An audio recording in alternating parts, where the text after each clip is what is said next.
Hi everyone. तो जैसे मैंने पार्ट वन शेयर किया था आपके साथ वो स्टॉक्स का जो मैं अपनी पोर्टफोलियो के अंदर एक्यूमुलेट कर रहा हूँ, वो स्टॉक्स ऑलरेडी मेरे पोर्टफोलियो का पार्ट हैं। बट जैसे जैसे मुझे वो और बेटर लेवल्स पे नीचे की तरफ मिलते हैं, मैं उनको एक्यूमुलेट करता हूँ।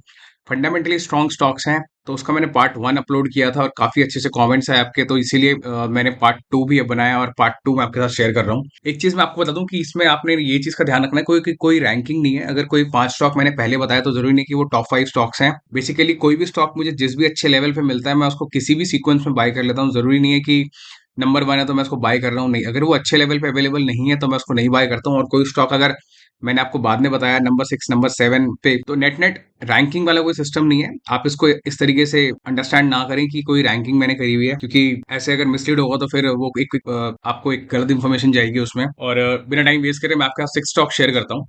ठीक है, स्क्रीन पे आप देख भी पा रहे होंगे। सिक्स स्टॉक जो है वो कैप्लिन पॉइंट लेबोरेटरीज है। ये एक फार्मास्यूटिकल कंपनी है और ये कंपनीज बेसिकली इसका जो मेजर बिजनेस आता है वो एक्सपोर्ट के जरिए आता है। इनका मेजर बिजनेस लैटिन अमेरिका और अब्रॉड में है, अमेरिका और अफ्रीका में। और एक चीज जो इसमें काफी इंपॉर्टेंट जो मुझे लगती है वो ये है कि इसका पी बहुत कम है। ये एक अच्छे लेवल पे अवेलेबल है अभी भी। ये स्टॉक ने 580 के लेवल पर एक बॉटम बनाया था, उसके बाद में इसने अच्छा एक अप मूव दिया और 676 तक ये स्टॉक गया।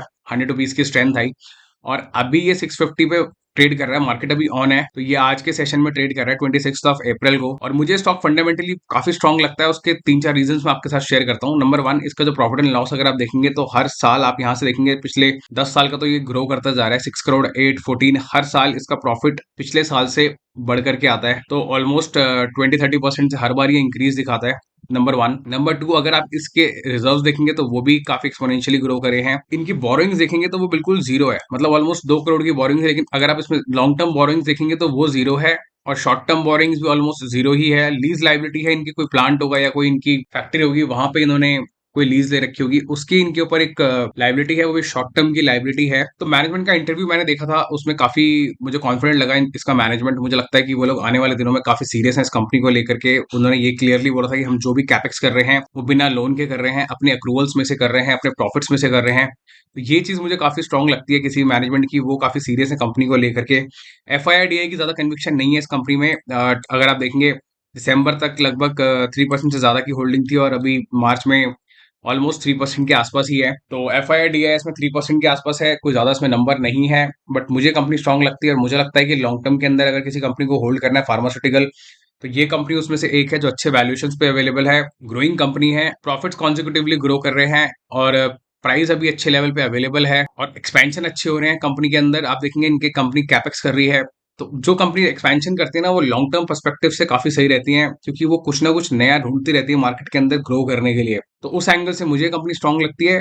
अगर आप लॉन्ग टर्म में देखेंगे तो फार्मास्यूटिकल ने अभी काफी टाइम से रन अप नहीं दिया है, फार्मास्यूटिकल एज एन इंडेक्स। और अगर आप होल्ड करेंगे स्टॉक को 2 साल 3 साल 5 साल के लिए, तो डेफिनेटली फार्मास्यूटिकल की भी बारी आएगी। अब वो कब आएगी वो तो खैर कोई भी नहीं बता सकता कि कब फार्मास्यूटिकल के अंदर एक अच्छा अप ट्रेंड देखने को मिलेगा।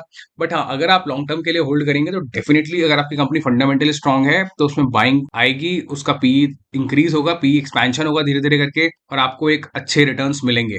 तो ये है सिक्स कंपनी। और मैं इसके अगर आपको बाइंग लेवल्स दिखा दूं तो बेसिकली टेक्निकली आप देख सकते हैं इसने यहाँ पे कहीं 580 पे इसने बॉटम बनाया था, उसके बाद ये ऊपर गया, फिर से दोबारा नीचे की तरफ आ रहा है। ये 50 डे मूविंग एवरेज की लाइन है इसकी। तो आप यहाँ पे 50 डे मूविंग एवरेज उसके नीचे कहीं भी इसको बाय कर सकते हैं अगर आप इसमें बाय करें। एक चीज आप जरूर ध्यान रखें कि ये एक स्मॉल कैप कंपनी है, तो स्मॉल कैप कंपनीज में रिस्क थोड़ा सा ज्यादा होता है, तो आप अपने रिस्क एपिटाइट के हिसाब से इसमें बाय करें। अपने पोर्टफोलियो का 5% से ज्यादा किसी कंपनी में इन्वेस्ट ना करें। तो ये इसके बाइंग लेवल्स हैं, आप कंसिडर कर सकते हैं। मेरी तरफ से कोई भी बाय सेल की रिकमेंडेशन नहीं है। आप एक बार अपना एनालिसिस जरूर करें किसी भी स्टॉक में बाइंग करने के पहले। डिटेल्ड वीडियो मैंने यहाँ बनाया था, आप इसको कंसिडर कर सकते हैं। मैंने एक चीज इस कंपनी के बारे में शेयर करी थी कि ट्रांसक्रिप्ट मैंने पूरी पढ़ के बताई है, इसके अंदर आप पूरी देख सकते हैं इस वीडियो के अंदर। तो ये है सिक्स स्टॉक। बढ़ते हैं सेवन स्टॉक की तरफ। सेवन स्टॉक जो है वो है दीपक फर्टिलाइजर्स एंड पेट्रोकेमिकल्स लिमिटेड। ये कंपनी बेसिकली फर्टिलाइजर सेक्टर के अंदर केमिकल्स बनाती है और पेट्रोकेमिकल्स बनाती है। और ये कंपनी मैंने इसलिए भी मुझे सही लगती है, रीजन बीइंग एक तो अच्छे लेवल्स पे अवेलेबल है, काफी अच्छा इसने एक हाई बनाया था पहले। अगर आप इसके चार्ट में देखेंगे तो इसने हाई बनाया था 1060 का लास्ट ईयर। और लास्ट ईयर जो था वो पेट्रोकेमिकल्स और फर्टिलाइजर कंपनीज के लिए बहुत ही अच्छा था। फर्टिलाइजर कंपनीज जितनी भी हैं सबने एक अच्छा रनअप दिया था। और इस साल जब आप देख रहे हैं हाई इंटरेस्ट रेट आया, उसके बाद में फिर रिसेशन आया, इनके रॉ मटेरियल के प्राइसेस इंक्रीज हो गए, तो सबके प्राइसेस आप देख रहे होंगे कि ये स्टॉक प्राइसेस नीचे आते गए। बट वापस से इसने 519 का एक बॉटम बनाने के बाद ये स्टॉक ने बहुत अच्छा एक स्ट्रेंथ गेन किया, 645 पे ट्रेड किया और अभी मार्केट ऑन है, ये 610 के लेवल के आसपास ट्रेड कर रहा है। तो नेट नेट आपको एक चीज मैं बता दूं कि आपको पता ही होगा कि इंडिया के अंदर जो मेजर चंक जो जीडीपी में आता है वो एग्रीकल्चर से आता है, और एग्रीकल्चर के अंदर फर्टिलाइजर्स यूज होते हैं। तो फर्टिलाइजर चाहे दीपक फर्टिलाइजर के हों या किसी और कंपनी के हों, अगर आपको कोई और कंपनी पसंद है आप वो कंपनी भी देख सकते हैं। बहुत सारी कंपनीज हैं अगर आप फर्टिलाइजर में जाके सर्च करेंगे तो। और अगर आपको अच्छे वैल्यूएशन पे कोई भी कंपनी मिल जाए आप उसमें इन्वेस्ट करें लॉन्ग टर्म के लिए। मुझे लगता है कि लॉन्ग टर्म पर्सपेक्टिव से ये इंडस्ट्री ग्रो करेगी।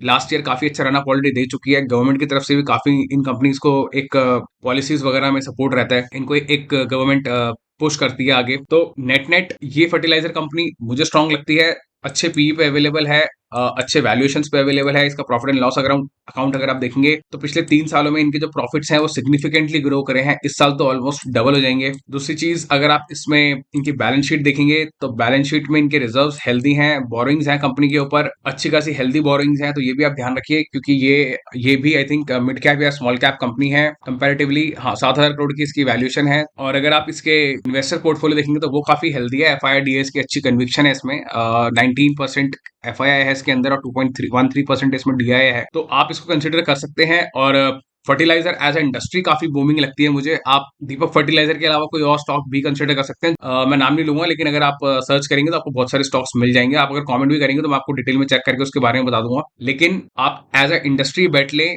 ना कि एज अ स्टॉक। इस सेक्टर के अंदर ये इंडस्ट्री आने वाले दिनों में उम्मीद है अच्छा करेगी। और इसके बाइंग लेवल्स मैंने आपको दिखाई दिए, ये पूरा 50 डे मूविंग एवरेज के पास में अगर आपको मिलता है, यहाँ कहीं पे इसका अच्छा सपोर्ट है ये वाले लेवल पे, तो कहीं पे भी आप कंसिडर कर सकते हैं। बढ़ते हैं अपने 8 स्टॉक की तरफ। जो 8 स्टॉक है वो है associate alcohols and breweries limited. ठीक है, इसका मार्केट कैप सबसे पहले आप इसी पे नजर डालें, ये एकदम स्मॉल कैप कंपनी है, 660 करोड़ की इसकी मार्केट कैप है, 365 पे अवेलेबल है ये प्राइस आज का इसका, और 14.1 के पी पर है। काफी अच्छे वैल्यूएशन पे कंपनी ये अवेलेबल है अभी। और ये कंपनी को चूज करने का सबसे बड़ा रीजन तो ये है कि अल्कोहल इंडस्ट्री का पार्ट है। ठीक है, अल्कोहल इंडस्ट्री आप देख ही रहे हैं काफी सालों से ग्रो करती जा रही है, हर साल लगता है कि अभी इसमें सैचुरेशन आएगा, फिर ये ग्रो कर जाती है, फिर सैचुरेशन आने की उम्मीद होती है, फिर ये ग्रो कर जाती है। तो अल्कोहल की डिमांड इंडिया में और ऑल ओवर ग्लोबली बढ़ती ही जा रही है। ये कंपनीज धीरे धीरे करके ग्रो कर रही हैं। आप अगर इनके प्रॉफिट एंड लॉस में ध्यान देखेंगे, लास्ट 3 साल के अंदर 2020 में 49 करोड़ का इन्होंने बिजनेस किया, फिर 20% से ग्रो किया 58 करोड़ पे, फिर वापस से इन्होंने 20% से ग्रो किया 61% पे। तो ये 20-30% की ग्रोथ कर रहे हैं। इस बार इनके जो मार्जिन है वो हेवीली बिटन अप है, इनके रॉ मटेरियल की प्राइसेस सिग्निफिकेंटली बढ़ गए हैं। अल्कोहल इंडस्ट्री में सभी कंपनीज का बुरा हाल है इस समय, क्योंकि रॉ मटेरियल के प्राइसेस बढ़ गए हैं, जो भी ये एज अ इनपुट डालते हैं अपने मैन्युफैक्चरिंग के अंदर, उनके प्राइसेस बढ़ गए हैं। प्लस जो ये इनका सेलिंग प्राइस है वो इंक्रीज नहीं हो रहा है अभी, इन्होंने वो उसके लिए इनको गवर्नमेंट से अप्रूवल लेना पड़ता है, लाइसेंसेस का काफी इसमें इशू रहता है। तो वो सारी चीजें हैं, कंपनी में चैलेंजेस भी बहुत है। क्यों? क्योंकि अल्कोहल इंडस्ट्री के अंदर काफी ज्यादा कंपटीशन भी है, पहली चीज। दूसरी चीज ये है कि इसमें गवर्नमेंट का अच्छा कंट्रोल रहता है, गवर्नमेंट टैक्सेशन इंक्रीज कर देता है। उस एंगल से देखेंगे तो इसमें कंपटीशन भी है और थोड़े चैलेंजेस भी हैं। अगर आप इसमें इन्वेस्ट करें तो अपने पोर्टफोलियो का 3 से 5% से ज्यादा ना करें, क्योंकि रिस्क लेवल भी हाई है, स्मॉल कैप कंपनी है। अल्कोहल इंडस्ट्री में थोड़ा सा चैलेंजेस ज्यादा रहते हैं compare to other industries. FIDI की ज्यादा इसमें होल्डिंग नहीं है, लास्ट ईयर क्वार्टर तक 4% की थी। FII भी इसमें से एग्जिट कर गया, रीजन बीइंग प्राइस काफी नीचे आ गया था। बट वापस से अब मुझे लगता है कि इसमें जो है एक अट्रैक्शन आएगी, क्योंकि कंपनी अच्छी है। लेकिन अगर कंपनी की बैलेंस शीट देखें तो कंपनी अच्छी है, कंपनी की बैलेंस शीट भी अच्छी है, इनके रिजर्व्स हेल्दी हैं, जो बोरिंग्स हैं वो बिल्कुल ना के बराबर 35 करोड़ की है। कंपनी ने अभी एक मर्जर भी किया है माउंट ब्यूरीज के साथ, तो डिटेल वीडियो आप यहाँ देख सकते हैं। ये मैंने बनाया है अल्कोहल स्टॉक के ऊपर वीडियो, आप इसको कंसिडर कर सकते हैं। बढ़ते हैं अपने 9 स्टॉक की तरफ। ये स्टॉक बहुत ही फेमस स्टॉक है, IDFC फर्स्ट बैंक। ऑलमोस्ट सभी इसके बारे में बात करते हैं IDFC फर्स्ट के बारे में। क्यों? क्योंकि एक इमर्जिंग बैंक है इंडिया के अंदर, बैंकिंग सेक्टर ने काफी अच्छे रिटर्न्स बना के दिए हैं लॉन्ग टर्म में पिछले सालों के अंदर।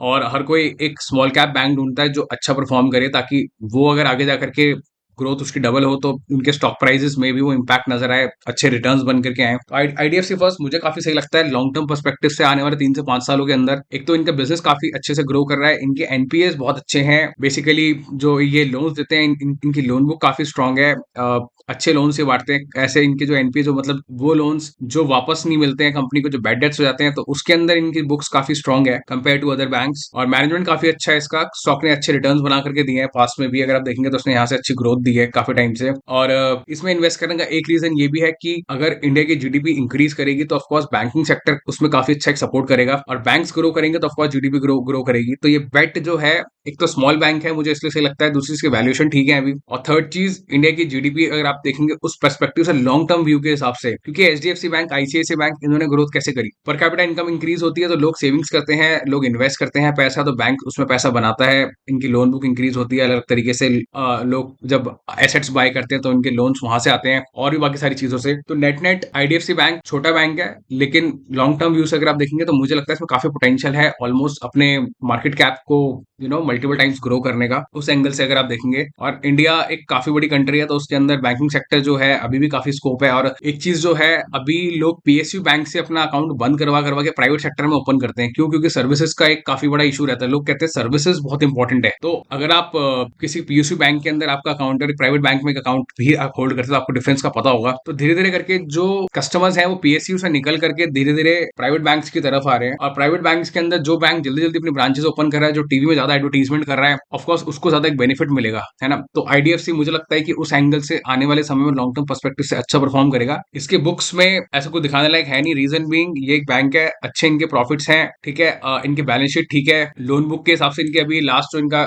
रिजल्ट आया था उसके अंदर काफी अच्छे इनके एक कमेंट्री आई थी मैनेजमेंट की तरफ से भी। अगर आप इसमें एफआई और डीआई की होल्डिंग देखेंगे तो काफी अच्छी कन्विक्शन है उनकी, 19% इसमें एफआई है और 7.69% इसमें डीआई है, तो ऑलमोस्ट 26-27% से एफआई डीआई की इसमें कन्विक्शन है। अगर आप इसमें पोजीशन बनाए तो लॉन्ग टर्म व्यू से ही बनाए, शॉर्ट टर्म व्यू से पोजीशन ना बनाए, और फोमो बाइंग बिल्कुल ना करें, क्योंकि प्राइस अभी आप देख रहे हैं यहाँ पर आ गया, आपको दोबारा कहीं अगर यहाँ मौका मिले 55 के आसपास या उससे नीचे, आप वही बाइंग करें। काफी स्ट्रॉन्ग सपोर्ट है इस लेवल के ऊपर, 52-53 के लेवल बहुत एक स्ट्रॉन्ग सपोर्ट है, प्राइस उसके नीचे नहीं आ रहा है काफी टाइम से, लास्ट 7-8 मंथ से प्राइस के ऊपर ही है। तो अगर आपको यहाँ कहीं प्राइस मिलता है आप यहाँ कहीं बाइंग करें, उसके ऊपर ना करें, और बहुत बड़ा चंक अपने पोर्टफोलियो का ना लगाएं, एक स्मॉल क्वांटिटी में आप इसमें बाय करें, स्टैगर्ड वे में बाइंग करें, ताकि आपके एवरेजेस अच्छे रहे। अगर आप फोमो के अंदर लार्ज क्वांटिटी बाय कर लेंगे ऊपर के लेवल्स पे, तो आप हो सकता है लॉस में आ जाएं, और फिर आपको फिर होता है ना पैनिक में आप सेल कर दें। तो इसीलिए मैं बोलता हूँ हमेशा स्टैगर्ड वे में बाइंग करें, अच्छे एवरेजेस मेंटेन करें, ताकि स्टॉक नीचे भी आए 20-30%, तब भी आप प्रॉफिट में ही रहें, क्योंकि आपका एवरेज नीचे का रहेगा। बात करते हैं 10th स्टॉक की। अच्छा, 10th में मैं आपको दो स्टॉक बताऊंगा। एक है आईसीआईसीआई बैंक। आईसीआईसीआई बैंक इसीलिए क्योंकि आईसीआईसीआई बैंक, जैसे मैंने आपको बताया अभी, पूरा एक इंडियन जीडीपी और बाकी सारी चीजों के लिए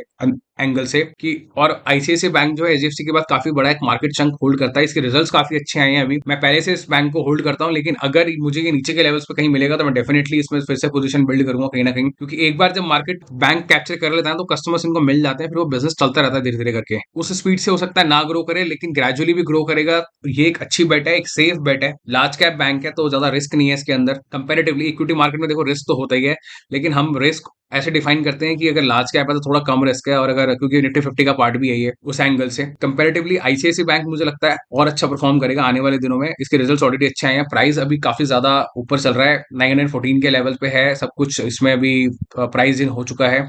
आपने अगर इसमें पोजीशन बनानी है तो आप जरूर इसमें वेट करें, अभी आप इसमें पोजीशन ना बनाएं, अभी इसके अच्छे वैल्यूएशन में आ चुका है प्राइस। नेट नेट अगर आप इसके प्राइसिंग देखेंगे तो मुझे लगता है 800 के लेवल्स पर कहीं आपको मिलेगा तो ये अच्छी बाइंग होगी, बट कोई श्योरिटी नहीं हो सकता प्राइस यहाँ से ऊपर भी निकल जाए और फिर होता है ना नीचे बाइंग करने का मौका ना मिले। बट अगर आप कोई भी बैंक होल्ड करते हैं, चाहे वो आईसीआईसीआई हो, एचडीएफसी हो, आईडीएफसी हो, कोटक बैंक हो, कोई भी प्राइवेट सेक्टर का अच्छा बैंक है, तो आप उसमें इन्वेस्टेड रहें, लॉन्ग टर्म के लिए इन्वेस्टेड रहें। सारे बैंक मुझे लगता है आने वाले दिनों में 3 से 5 साल के अंदर अच्छा ही परफॉर्म करेंगे धीरे धीरे। और जो एक और जो बोनस कंपनी जो मैं आपको बता रहा हूँ, जो मुझे लगता है कि मुझे आपको बतानी चाहिए, वो है एचडीएफसी लाइफ इंश्योरेंस। ये कंपनी मेरे पोर्टफोलियो में इसलिए मैं आपके साथ शेयर कर रहा हूँ, अगर आपके पास आईसीआईसीआई इंश्योरेंस है, मैक्स इंश्योरेंस है, कोई और इंश्योरेंस कंपनी है, तो मैं तो ये बोलूंगा आप उसको होल्ड करें। इंश्योरेंस एज ए सेक्टर अभी बिल्कुल भी अच्छा परफॉर्म नहीं कर रहा है, इनके प्रॉफिट्स एंड लॉसेस में अगर आप देखेंगे तो P&L बहुत ज्यादा अच्छे नहीं है, एक तरीके से स्टैग्नेंट ग्रोथ है, बहुत ज्यादा रिटर्न्स उन्होंने बना करके नहीं दिए हैं, बट वैल्यूएशन जो है इन कंपनीज की अभी काफी अच्छी मिल रही है। नंबर वन, बहुत ज्यादा बीटन अप है ये प्राइसेस। दूसरी चीज, इंश्योरेंस एज अ सेक्टर आने वाले सालों में बहुत अच्छा परफॉर्म करेगा, क्योंकि अभी न्यूज आती है कि गवर्नमेंट ने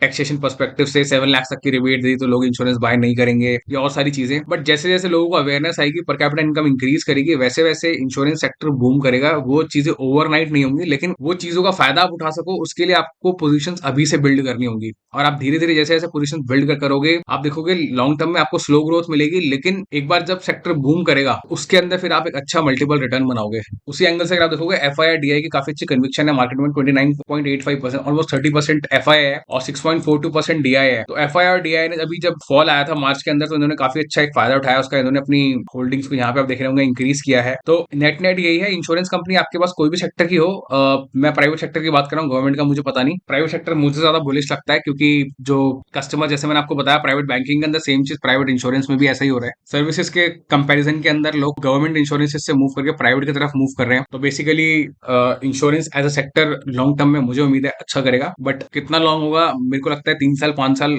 का व्यू अगर आप लेके चलेंगे तो आपको इसमें अच्छे रिटर्न्स मिलेंगे। तो यही है वो 10-11 स्टॉक्स जिनको मैं अपनी वॉच लिस्ट में रखता हूँ और रिगुलसली इनको ट्रैक करते रहता हूँ। जब भी मुझे ये नीचे मिलते हैं, I try to bottom fish और somewhere buy at better levels to make a good average. यही है इस वीडियो में नेट नेट जो मैंने आपके साथ शेयर किया। आपको अगर वीडियो में वैल्यूएबल इन्फॉर्मेशन मिली हो तो प्लीज वीडियो को लाइक जरूर करें, सब्सक्राइब भी जरूर करें और शेयर करें अपने फ्रेंड्स एंड फैमिली मेंबर्स के साथ। और इस वीडियो को लेके आपका कोई भी व्यू है किसी भी स्टॉक को लेकर के, तो आप प्लीज उसे कमेंट में जरूर लिखें, मैं जरूर उसमें आपको रिप्लाई करूंगा। और कोई स्टॉक अगर आप चाहते हैं मैं उसमें एनालिसिस वीडियो बनाऊं तो आप वो भी जरूर कमेंट करें, मैं वो भी आपके साथ शेयर करूंगा। इस वीडियो का ओवरऑल पर्सपेक्टिव ये नहीं है कि आप इन स्टॉक्स को बाय करें, आप बेसिकली सेक्टर्स को समझें और किसी भी तरह की फोमो बाइंग ना करें। मेरी तरफ से कोई भी बाय सेल की रिकमेंडेशन नहीं है। आप अपनी पोजीशन बनाने से पहले अपना एनालिसिस एक बार जरूर करें, अपने फाइनेंशियल एडवाइजर से जरूर एक बार कंसल्ट करें, तभी कोई बाइंग करें, क्योंकि वीडियो जो है वो एजुकेशनल पर्पस के लिए है, आपकी अवेयरनेस के लिए है। तो इस वीडियो के लिए इतना ही,